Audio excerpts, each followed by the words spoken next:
Bonjour à chacun. Alors, on va essayer de travailler un peu ce matin, ça va? Le mot travail, faites pas d'allergie.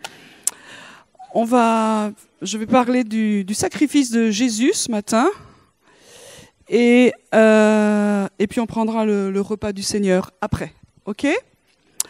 Alors, pour commencer, je vais essayer de resituer les choses, pourquoi il y a eu besoin d'un sacrifice, en tout cas au niveau terrestre.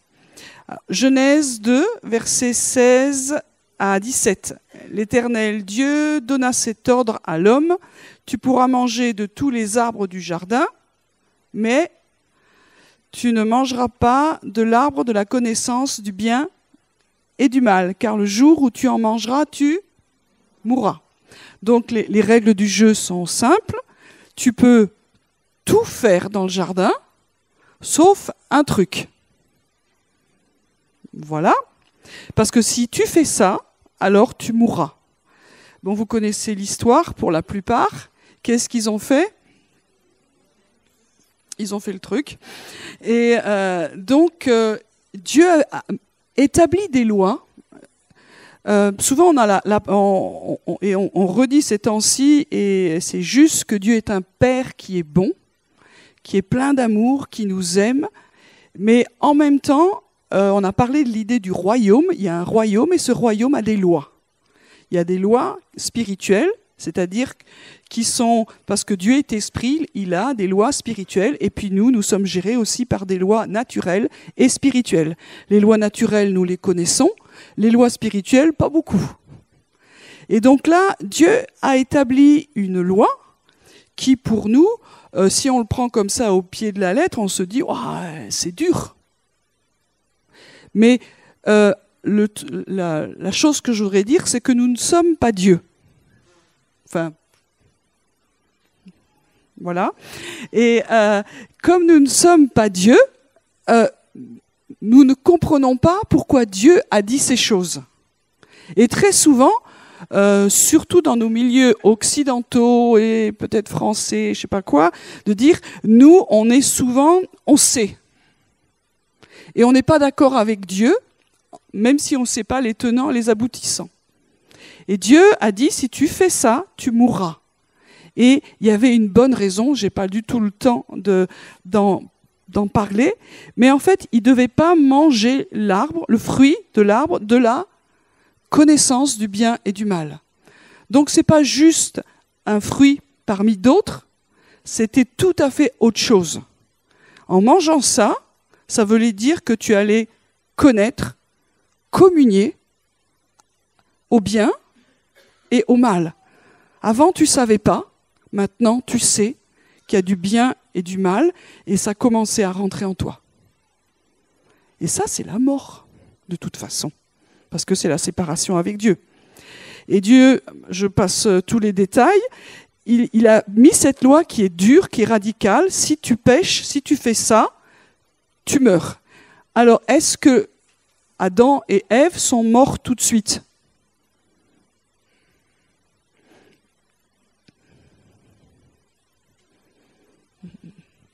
Non, parce que moi j'entends ça, je me dis, il y a eu d'autres fois dans la Bible, quand Dieu a dit « tu mourras », il est mort tout de suite, la personne. Et là, Adam et Ève ne sont pas morts tout de suite, loin s'en faut, ils ont vécu très longtemps. Et pourquoi? Parce que ça aurait été le début de la fin de l'histoire, de toute façon, parce que si nos ancêtres mouraient tout de suite, je ne serais pas en train de vous raconter 2-3 trucs et vous ne seriez pas en train de m'écouter, c'était fini. Mais c'était la fin de l'humanité. Or, Dieu a dit, tu mourras, il y aura une punition, il y aura quelque part des choses qui seront maudites, mais, si on prend ces textes, à un moment donné, le fruit de la postérité de la femme, eh bien, qu'est-ce qu'elle fera? Écrasera la tête, donc le talon sera blessé, mais il y aura une victoire. Qu'est-ce que nous dit Dieu? Dieu dit que maintenant, dans l'humanité, la mort est entrée. Et nous héritons de cela. C'est-à-dire que nous croyons que nous naissons pécheur, c'est-à-dire séparé de Dieu. Et on a parlé de conversion tout à l'heure. Alors la conversion, c'est pas un changement de religion. Souvent, quand on parle de conversion, pour certains, ça pique. Tu dis quoi, tu veux que je change de religion? Qu'est-ce que tu veux? Non, la conversion, il y en a qui ont fait du ski. Vous savez, je ne sais pas si ça se fait encore, mais moi, quand j'étais jeune, un des premiers trucs qu'on apprenait après le chasse-neige, c'était faire la conversion. Cette espèce de machin, vous savez, vous mettez votre ski comme ça, et vous dites, c'est sûr que je vais tomber, là, parce que ça, c'est pas possible. Mais l'idée, c'est, j'étais comme ça, et je change carrément de perspective, je vais dans l'autre sens. Et une conversion au niveau de la pensée de Dieu, c'est, tu es allé dans cette direction sans Dieu, et tout à coup, tu comprends que Dieu existe et que tu vas vers la mort et la mort éternelle. Et puis tout à coup, ça te percute et tu dis, je dois changer de direction et je dois revenir à Dieu. C'est ça qu'on appelle une conversion. Et quand tu fais ça, tu reviens à la vie et on appelle ça une nouvelle naissance. Voilà. J'ai fait court, mais pour qu'on comprenne bien de quoi on parle. Donc là, la mort est entrée dans l'humanité à cause de nos ancêtres. Et on a des héritages, on a des bons héritages, et puis on en a des mauvais. Celui-là, il pique un peu. Donc nous avons besoin maintenant, quand nous venons dans cette humanité, à retrouver le chemin de Dieu, parce que nous l'avons perdu. Alors, quel était le plan de Dieu? Parce que sa justice demandait ça.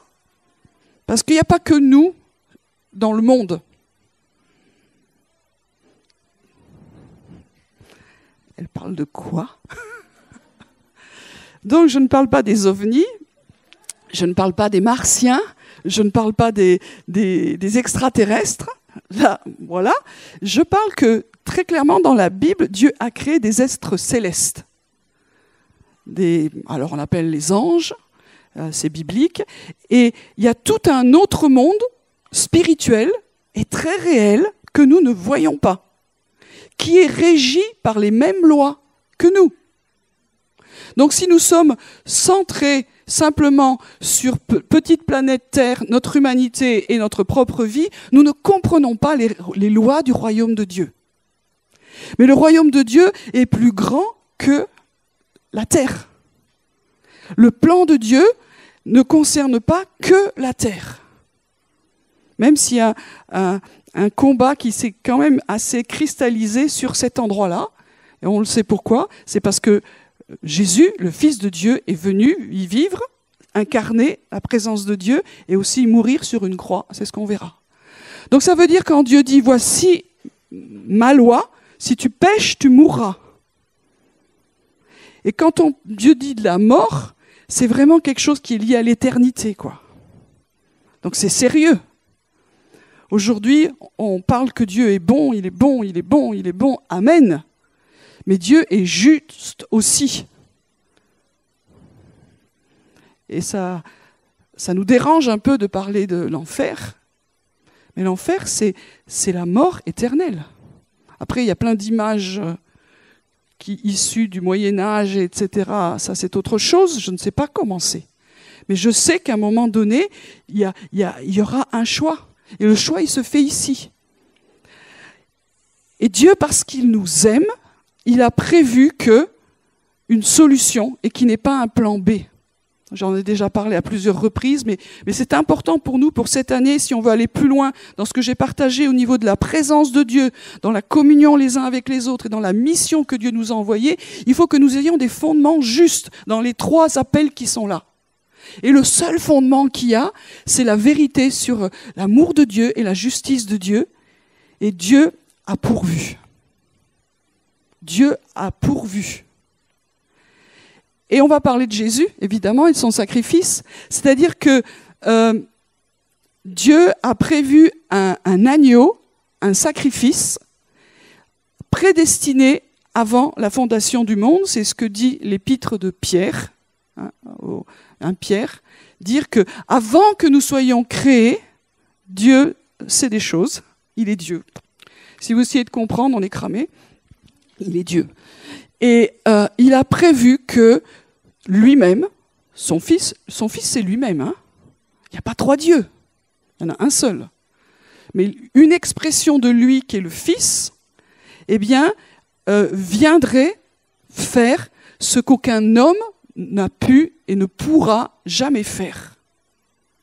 C'est-à-dire être entièrement obéissant, agréable à Dieu. C'est-à-dire vivre une vie parfaite selon toutes les lois du royaume.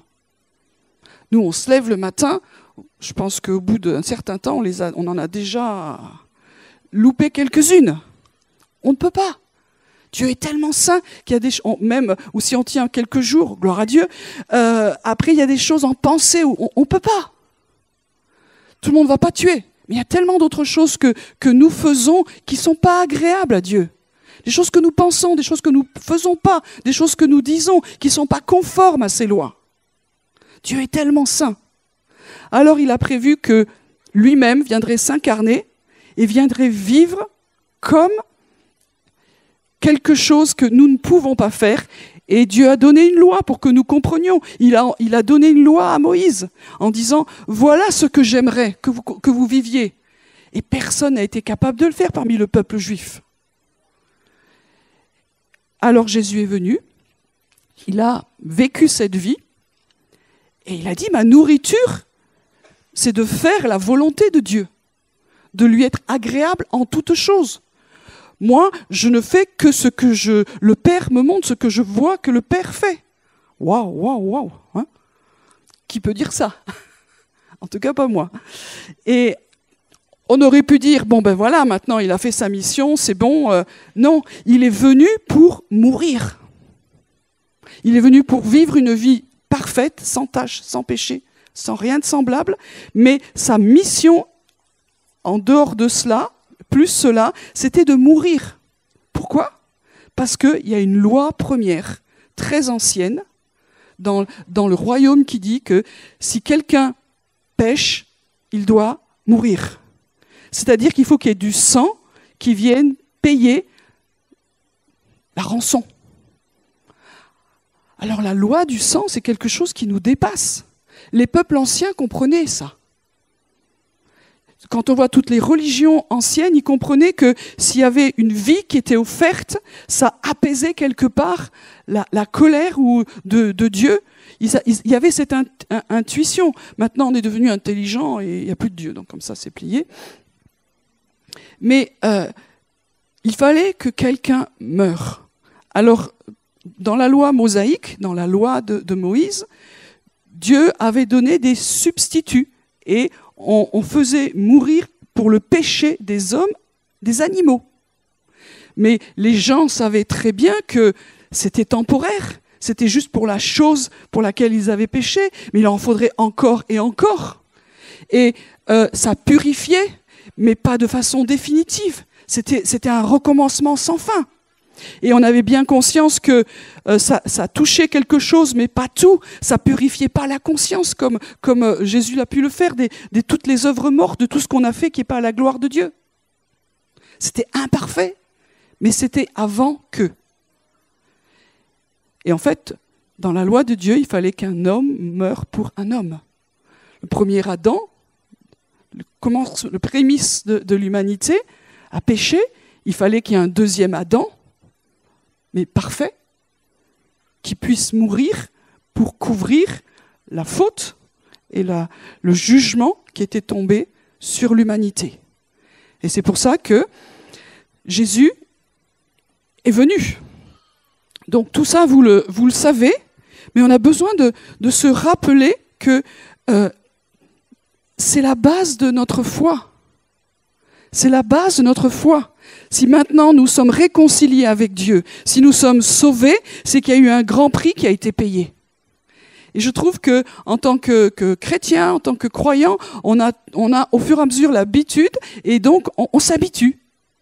Et le fait de s'habituer fait que l'incroyable prix que Dieu a payé devient banal. Et donc on devient des chrétiens tiédasses. Puisqu'on a banalisé le prix, nous banalisons le salut, et donc notre vie devient tiède. Et nous avons besoin de retrouver à nouveau la réalité de la puissance et du sacrifice de Dieu. Donc, comme je l'ai dit, en vertu de cette loi, la mort a atteint tous les hommes. On voit ça dans Romains 5, verset 12. C'est pourquoi, comme par un seul homme, le péché est entré dans le monde, et par le péché, la mort, et qu'ainsi la mort s'est étendue sur tous les hommes, parce que tous ont péché. La mort, c'est pas au sens spirituel, je meurs de ma vie terrestre. La mort, c'est la séparation avec Dieu. Et la vie, c'est la réconciliation avec Dieu. Donc quand nous mourrons, c'est-à-dire que nous nous séparons de Dieu. Et qu'à un moment donné, cette mort temporaire finira par éternelle. Alors il est temps de se réveiller et de proclamer la parole.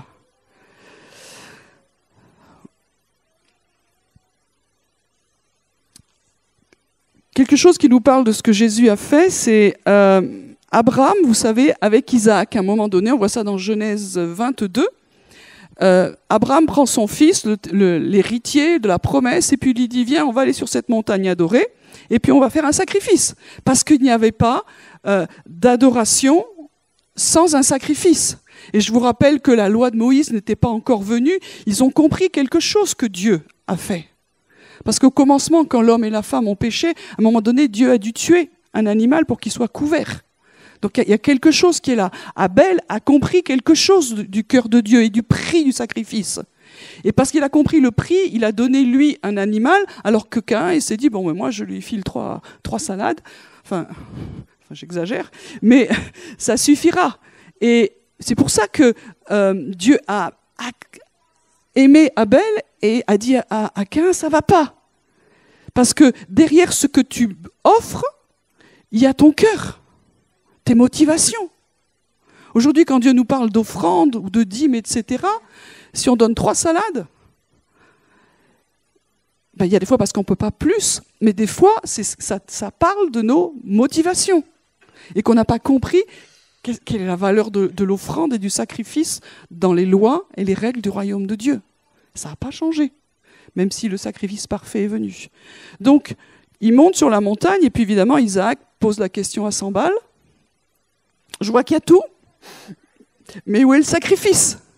Et c'est intéressant, Abraham prophétise et dit, Dieu se pourvoira lui-même. C'est une prophétie de foi incroyable. Et en disant ça, il était prêt à tuer son fils. Alors on pourrait crier au loup en disant, oh, c'est quoi ce Dieu ? Mais là, je ne rentre pas là-dedans. Mais effectivement, à un moment donné, il y a un bouc qui vient et Dieu a pourvu. Et c'est une image tellement forte. Seigneur, comment on va faire pour être sauvé aujourd'hui ? Et Dieu a pourvu. Il a pourvu avec lui-même. Il a pourvu en Jésus. Et à un moment donné, vous savez, quand Jésus est venu sur terre, qu'il a vécu une 30aine d'années comme ça, il y a un gars qui s'appelait Jean le Baptiste.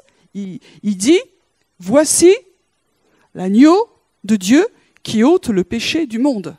C'est-à-dire que pour un juif, l'holocauste parfait, le sacrifice parfait, ça devait être un agneau. Il devait être parfait. Et là, c'est l'homme, le nouvel Adam, et il y a quelqu'un qui dit, voici, c'est lui. Je l'ai vu, c'est l'agneau parfait. C'est lui qui va ôter le péché du monde. Dieu a pourvu. Ce qui est intéressant, vous vous rappelez, ou vous ne le savez pas, si vous n'avez pas trop regardé, Jean, il est d'une famille sacerdotale. Il est sacrificateur, selon l'ordre aaronique. Et qui c'est qui déclarait que le sacrifice était bon pour être sacrifié ? C'était les sacrificateurs. Vous veniez avec votre bête et regardez, et si votre sacrifice était acceptable pour Dieu, alors on pouvait l'amener au sacrifice. Si vous veniez avec le dernier truc de votre troupeau, parce que voilà, c'est une perte, je ne vais pas pouvoir le vendre, donc je le refile. Le sacrificateur disait, mais tu n'as pas honte ? Tu n'honores pas Dieu ? Tu voles Dieu ? Et ça passait pas. Hein ? Donc, Jésus est vraiment l'agneau parfait qui va ôter le péché du monde. Et c'est ce que ce sacrificateur, Jean, déclare, en tout cas, sur lui. Et il est l'holocauste parfait. Selon la loi mosaïque, donc de Moïse, ça veut dire que on peut être purifié et pardonné. Mais avec cet homme qui est de la même nature que nous et qui est de la même nature que Dieu, il y a le sang qui va purifier les choses d'en bas et sa mort qui peut purifier les choses d'en haut. Parce que c'est quelque chose de plus grand, les lois du royaume, que la petite planète Terre. Et dans le sacrifice à la mort à la croix de Jésus, tout est accompli. Tout est accompli. Tout ça, nous le savons, mais j'ai l'impression que Dieu nous demande que ça redevienne central dans nos vies. Que nous soyons à nouveau bouleversés par la puissance de l'amour de Dieu et du sacrifice. Car Dieu, il a tant aimé le monde c'est le cosmos, qu'il a donné son Fils unique. Donc on est vraiment dans... Abraham a fait ça. Et il a prophétisé, Dieu pourvoira, il est le Père de tous les croyants. Et ça s'est accompli en Jésus. Nous sommes maintenant au bénéfice pour que notre péché soit entièrement ôté. Donc c'est incroyable. Donc ça veut dire qu'aujourd'hui, dans la mort de Jésus, un nouveau sacrifice, une nouvelle sacrificature, et nous sommes maintenant rentrés dans un nouveau schéma où un seul sacrifice a tout accompli. Il n'y a plus besoin.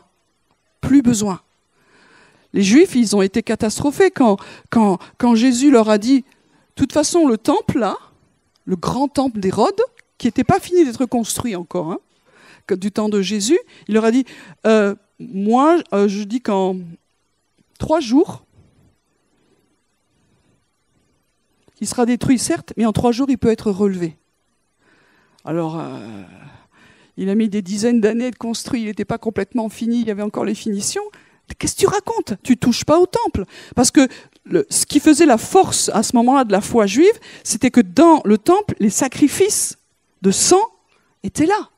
Quand le temple a été détruit par les Romains, le sacrifice a été terminé. Plus de sang. Comment est-ce qu'on va être pardonné chaque année? Là, mardi soir, c'est Yom Kippour qui commence pour le peuple juif, c'est le jour du grand pardon, et c'était vraiment une cérémonie importante où tous les péchés cumulés et tout ce qui n'avait pas été pendant une année, Dieu permettait que ce soit de nouveau pardonné. Et le lendemain, sûrement, il fallait recommencer, voilà. Mais c'était un jour important, et ça c'est fini. Pourquoi? Parce que Jésus est le sacrifice éternel, il n'y a plus besoin. Plus besoin. Alors on cherche toujours, le peuple juif dans le judaïsme à trouver des solutions pour remplacer les sacrifices, mais il n'y a pas besoin. Jésus a tout fait une fois pour toutes. Dans notre foi, on n'a pas besoin de trouver des plans B pour être agréable à Dieu. Pourtant, on est bon. Normalement, tu devrais pouvoir... Bon, bref. Donc, il a été puni à cause de notre désobéissance. Et il fallait qu'il y ait quelqu'un qui soit obéissant en toutes choses. Et le sacrifice nous parle de l'obéissance. C'est un mot que... Voilà. Hébreux 5, versets 7 à 11, c'est lui qui, dans les jours de sa chair, ayant présenté avec de grands cris et larmes des prières et des supplications à celui qui pouvait le sauver de la mort, ayant été exaucé à cause de sa piété, a appris, bien qu'il fût fils, l'obéissance par les choses qu'il a souffertes, et qui, après avoir été élevé à la perfection, est devenu pour tous ceux qui lui obéissent l'auteur d'un salut éternel, Dieu l'ayant déclaré souverain sacrificateur selon l'ordre de Melchisédek. Et l'auteur de l'Épître dit, nous avons beaucoup de choses à dire là-dessus et des choses difficiles à expliquer parce que vous êtes devenus lents à comprendre. Eh bien, on peut se le réappliquer. Il y a tellement de choses profondes que Dieu voudrait nous dire par rapport au sacrifice, par rapport aux lois spirituelles du royaume de Dieu. Et dès qu'on sort du carré sacré évangélique, tout ce qui sort de là, on ne comprend pas, c'est difficile, qu'est-ce que c'est ces machins-là? Parce qu'on est devenu lent à comprendre. On veut toujours du lait. Et Dieu veut nous amener dans quelque chose où il y a besoin que nous mangions autre chose que des trucs pour les enfants. Et le sacrifice, C'est intéressant de voir que l'autel des sacrifices dans le tabernacle, il était dans le parvis. C'est-à-dire que quand nous venons au Seigneur, c'est la première chose que nous voyons. L'autel, c'est la croix. On ne va pas aller plus loin dans la vie chrétienne si on ne passe pas par la croix. Si on n'accepte pas dans la foi ce que Jésus a fait pour mon péché, pour notre péché. Et Ézéchiel, il a une vision du temple, et l'autel d'airain n'est plus dans le parvis, mais il est au centre de la maison. Ça dit quoi? Ça dit que pour commencer, on a besoin de comprendre la puissance de la croix, la puissance du sacrifice de Jésus, mais qu'au fur et à mesure qu'on avance, on va le retrouver au centre de toute chose. Et si on veut que nos vies fonctionnent bien, nos relations fonctionnent bien, notre relation avec Dieu, notre service, notre mission fonctionne bien, il faut remettre l'autel, c'est-à-dire la croix, au centre. Si ça ne marche pas avec Dieu dans notre relation, ça vous arrive. Mais c'est facile, il faut revenir à la croix et se repentir. Dieu n'a pas bougé, il est omniprésent. C'est nous qui avons 2-3 bricoles à régler. Il faut revenir à la croix, se repentir. Si ça ne marche pas dans la famille, dans nos relations, c'est toujours la faute à l'autre, évidemment, ça on est d'accord. Mais en revenant à la croix, Dieu va nous donner une autre perspective. Et on va se repentir. Tu ne peux pas changer l'autre, mais toi, Dieu peut te changer ton cœur. Si tu es en colère avec quelqu'un, va pas lui dire « je te supporte pas ». En disant « tu vois, j'ai de la transparence ». Tu vas à la croix, tu règles ton histoire. Et c'est là où tu es renouvelé dans l'amour. Pourquoi je suis renouvelé dans l'amour à la croix? Parce que je touche à nouveau la puissance de l'amour de Jésus, ce qu'il a souffert pour moi. Si je veux aller dans la mission que Dieu m'a confiée, il y a un prix.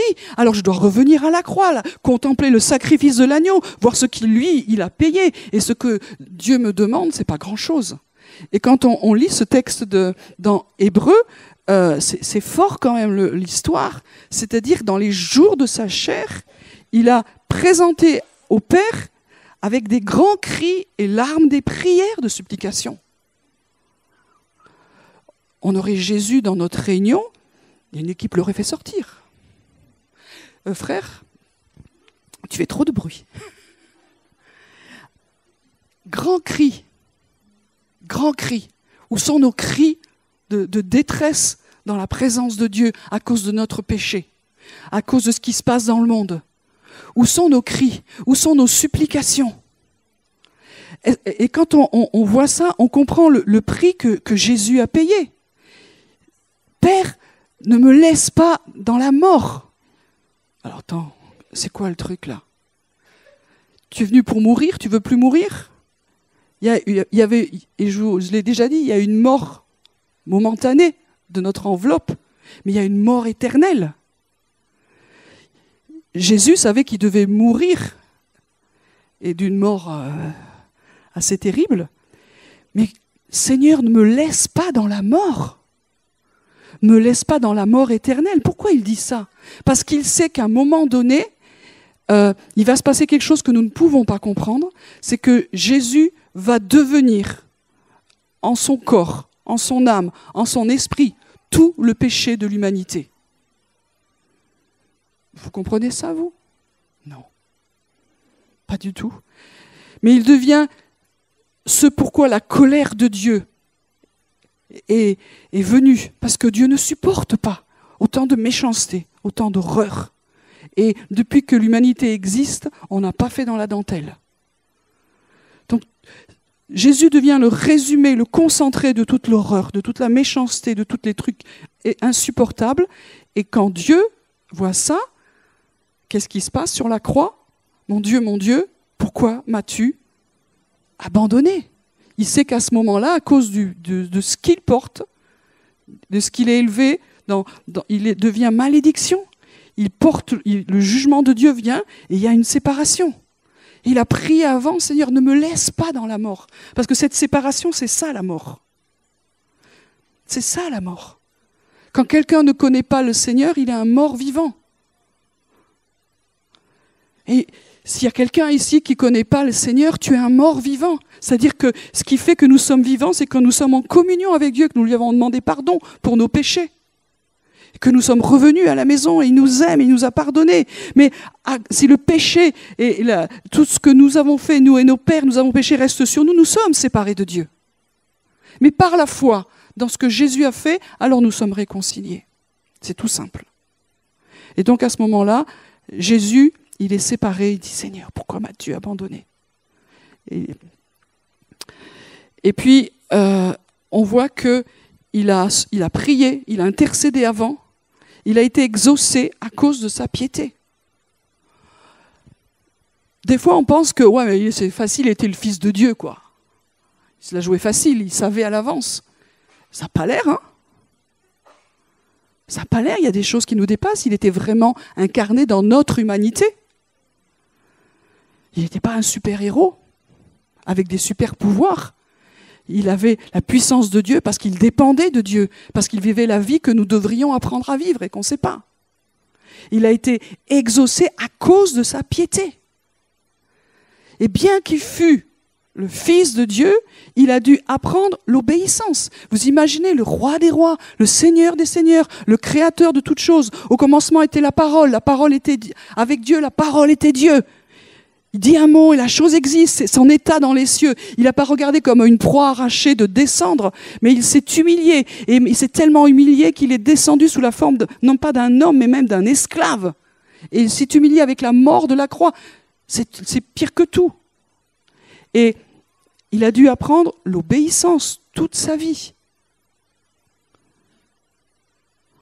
Et nous, quand Dieu nous demande un truc, tout de suite,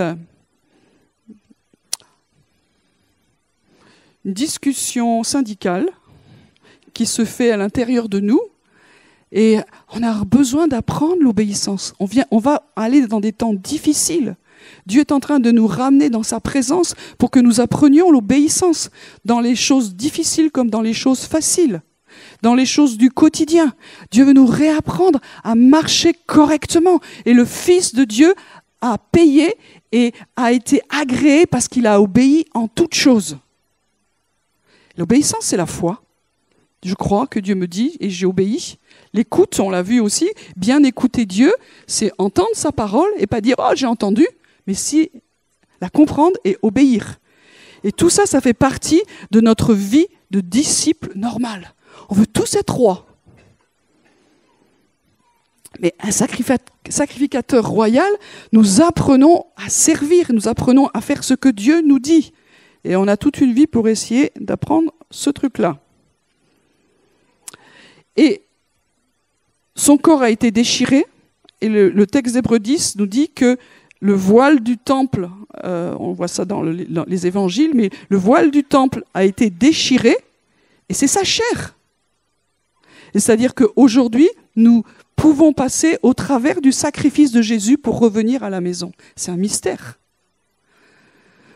De dire que, de nouveau, dans le ciel, il y a un sacrifice qui est là, et nous allons devoir passer toujours au travers et demeurer dans les meurtrissures de Christ où nous sommes guéris, sauvés, libérés, etc., etc. Et donc, ce sacrifice, est-ce que Jésus est mort une fois pour toutes? Oui. Est-ce qu'il y a besoin d'un autre Jésus? Normalement, non. Ça veut dire que nous savons toujours où venir si nous avons besoin d'être purifiés, pardonnés. Et ce sacrifice, il est perpétuel, parce que Jésus s'est offert par un esprit éternel. Il n'y a plus besoin de rien. Dieu nous demande de vivre dans un esprit de sacrifice, d'offrir nos vies, mais c'est autre chose. Pour le rachat, pour nous substituer au péché, pour le jugement de Dieu, il n'y a besoin de plus rien. Les sacrifices que nous pouvons offrir en plus, c'est autre chose, mais ce n'est pas mon sujet aujourd'hui. Et je voulais qu'on puisse lire un texte qui est dans Daniel. Allons bon. Daniel, on ne lit pas souvent. C'est Daniel 8. Donc c'est la 3e année du règne du roi Belchatsar. Daniel a une vision. Alors je passe la vision. Il voit un bélier devant le fleuve, il a des cornes, ses cornes sont hautes, il y a une qui est plus haute que l'autre, pas de chance pour lui, moche. Et puis le bélier frappe de ses cornes à l'Occident, au septentrion, au midi, rien ne lui résiste, il n'y a personne pour délivrer ses victimes, il fait ce qu'il veut. Et puis voici, il y a un bouc qui vient de l'Occident, qui parcourt toute la terre à sa surface sans la toucher. En fait, il vole presque, quoi. Ce bouc a une grande corne entre les yeux, pas de chance non plus. Il arrive jusqu'au bélier qui avait des cornes que j'avais vues. Il court sur lui dans toute sa fureur. Je le vis qui s'approche du bélier et s'irritait contre lui. Il frappa le bélier, lui brisa les 2 cornes, sans que le bélier eût la force de lui résister.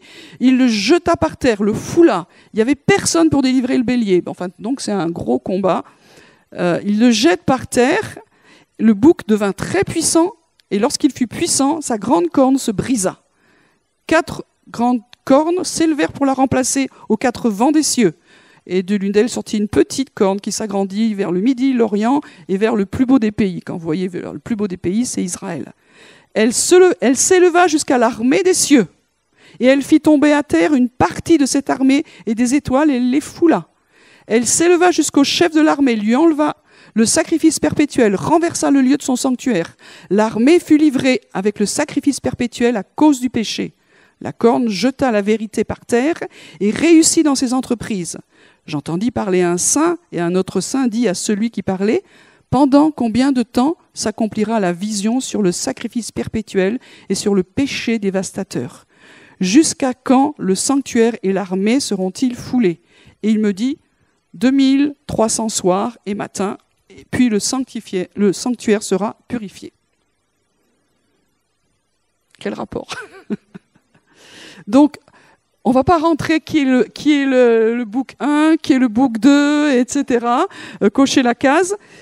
C'est une image, pour faire simple, d'un combat spirituel. Comme je vous l'ai dit, c'est pas juste un combat entre 2 boucs un peu mal foutus.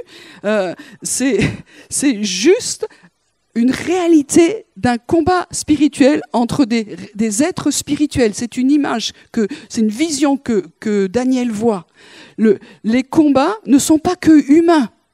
Il y a des réalités spirituelles. Quand on parle de combat spirituel, c'est pas juste nous.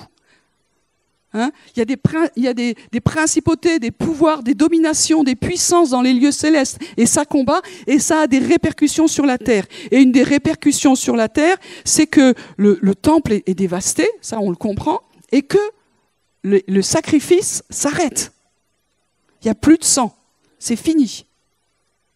Et donc, combien de temps ça va durer? C'est normal, parce que s'il n'y a plus de sacrifice offert, comment on va être pardonné? Et donc, il y a une date qui est donnée. Ok, très bien.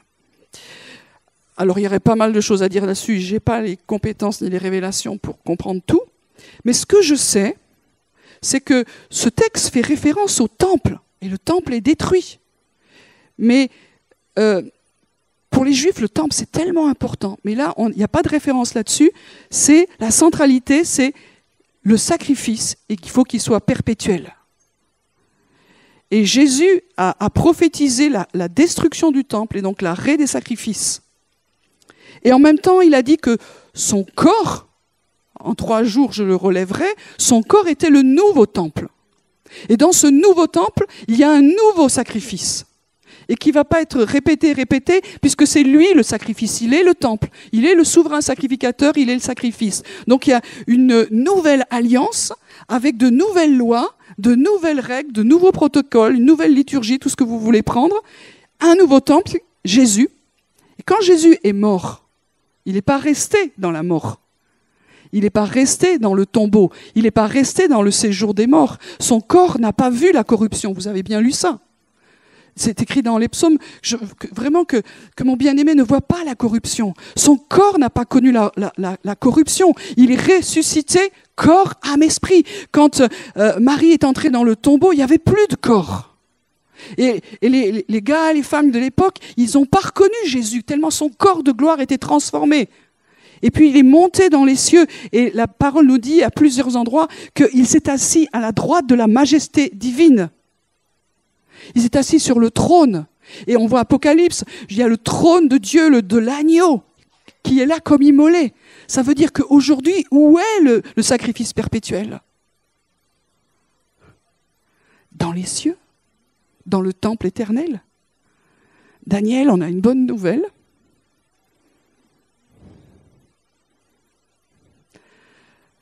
Le temple est là, c'est le Seigneur, et nous faisons partie de ce temple en tant que pierre vivante, avec nos corps.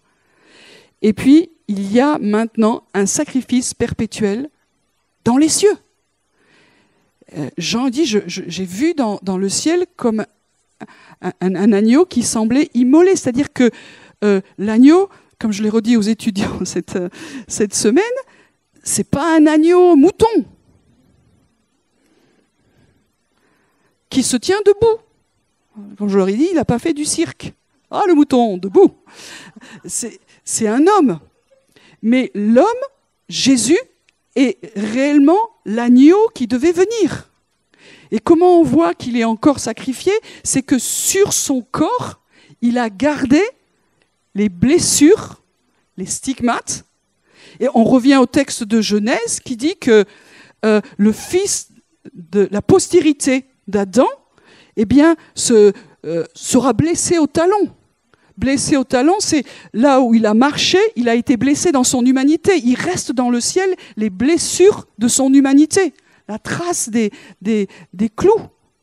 Donc on voit que le sacrifice est perpétuel parce qu'il est vivant et on voit la marque du sacrifice.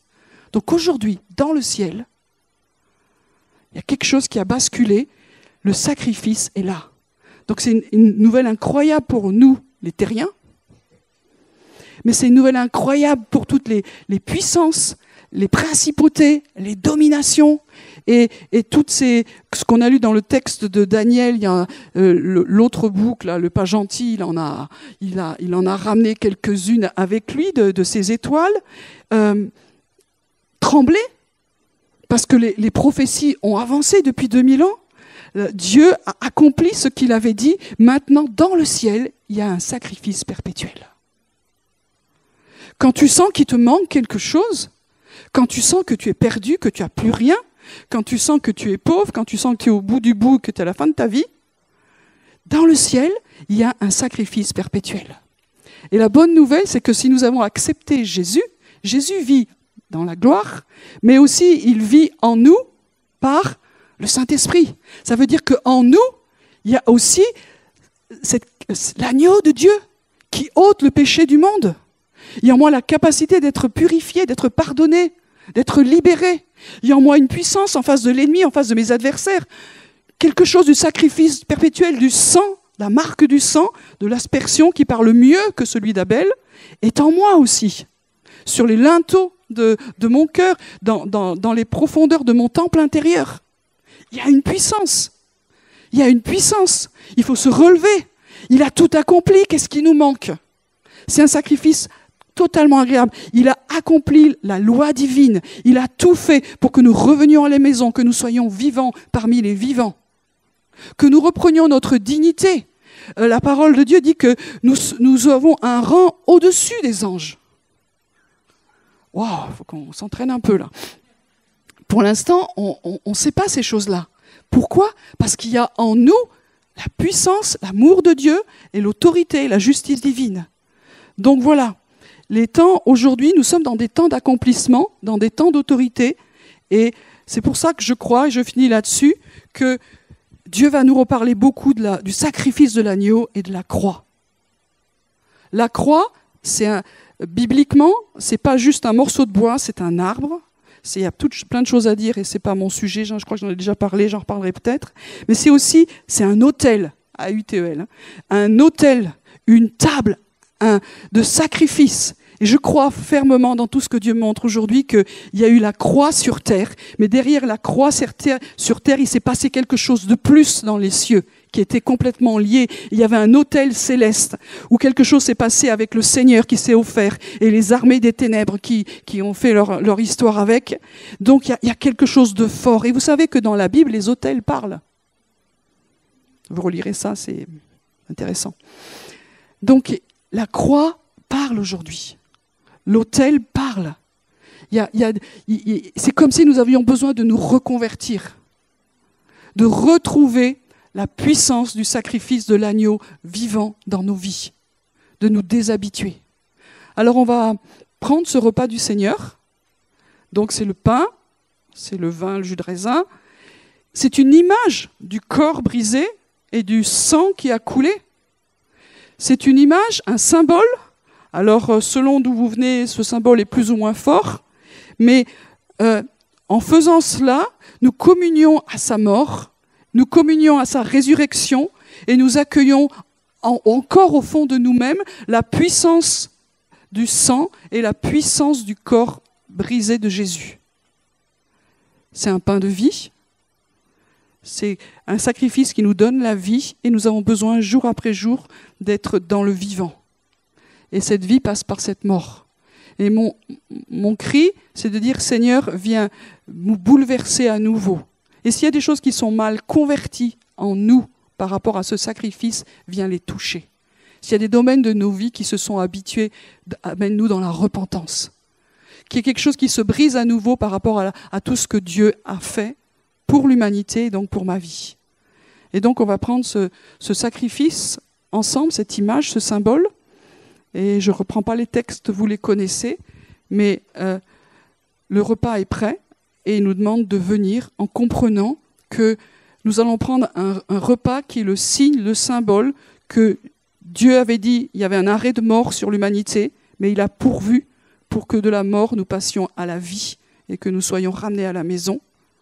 Ce sacrifice est dans les cieux, sa marque est en nous, au milieu de nous, et on a besoin de retrouver la réalité de ce sacrifice dans nos cœurs, dans nos vies. Seigneur, on veut te remercier, et nos mots sont faibles, et nous nous humilions pour toutes les fois où on s'habitue